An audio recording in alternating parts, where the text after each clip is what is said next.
Alors ce matin, juste après le virement de Thomas, il y a eu un petit souci sur le boot qui retient la bordure de la grand voile. C'est-à-dire, c'est le boot qui permet de tendre le bas de la grand voile sur la baume. Donc ce boot-là s'est cassé dans la baume, ce qui oblige Thomas maintenant à aller réparer ce boot et trouver un système pour tenir cette bordure de façon fixe, un système en bout de baume. C'est vrai que ce matin, ce qui complique un peu la tâche, c'est le fait qu'il y a un petit clapot résiduel, un multi-clapot résiduel. Thomas est en équilibre derrière sur les poulies de grand voile et sur le dôme de la flite. Et il travaille bras tendus pour pouvoir mettre un tout petit messager dans un espace qui ne doit pas excéder 2 cm de circonférence. Donc c'est vrai qu'à terre c'est plus simple quand ça bouge pas. En mer tout seul la situation devient plus vite plus délicate. On suit Thomas dans sa progression, je dirais 24 heures sur 24. Ensuite on est très souvent en relation avec Thomas, notamment avec la cellule de routage pur avec Richard Silvani, Christian Dumar et Thierry Douillard. Donc il y a des points météo qui sont faits dès la réception des modèles le matin et le soir. Donc là il y a une première analyse météo des modèles qui est faite le matin et le soir. Et puis ensuite dans la journée, en fonction de l'évolution du vent, effectivement on a des appels téléphoniques avec Thomas très fréquents pour quelques problèmes, que ce soit un problème météo, que ce soit un problème de vitesse sur le bateau ou un problème technique quelconque.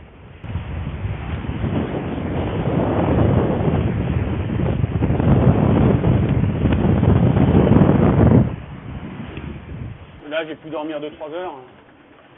Je me suis refait un peu la frite, mais c'est quand même super éphémère.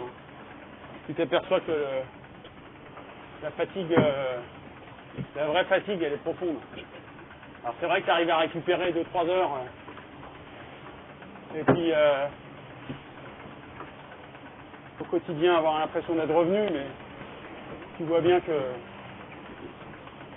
tu as des... Bon, c'est plus le moral qui a du mal à tenir. Je craque régulièrement. Parce que à la limite, je prends du plaisir à naviguer. Et ça, c'est déjà pas mal. Je suis bien à faire ce que je fais. À la limite, bricoler comme j'ai fait là, bon, ça prend la tête parce que ce qui me prend la tête, c'est de sentir que mon bateau est abîmé et qu'il peut lâcher à tout moment et que ça peut s'arrêter de tout à l'heure. Mais non, c'est la pression du résultat à la fin qui fait que aujourd'hui, c'est super difficile à vivre. Avec tous les efforts qu'on fait tous, on n'a jamais le petit coup de pouce qui fait que ça aide à passer et qu'on pourrait légitimement avoir envie d'être un petit peu plus serein, quoi. Et qu'en fait, il n'y a aucune sérénité possible à avoir. Et ça, c'est super difficile à vivre. Ça va jouer à quelques heures, alors c'est sûr que ça se joue toujours à quelques heures. Hein. Mais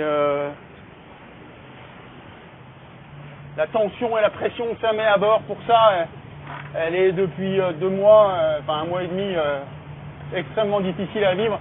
Et surtout, tu n'es jamais payé de tes efforts, quoi. C'est jamais, t'as jamais la sensation que ce que tu fais, c'est bien.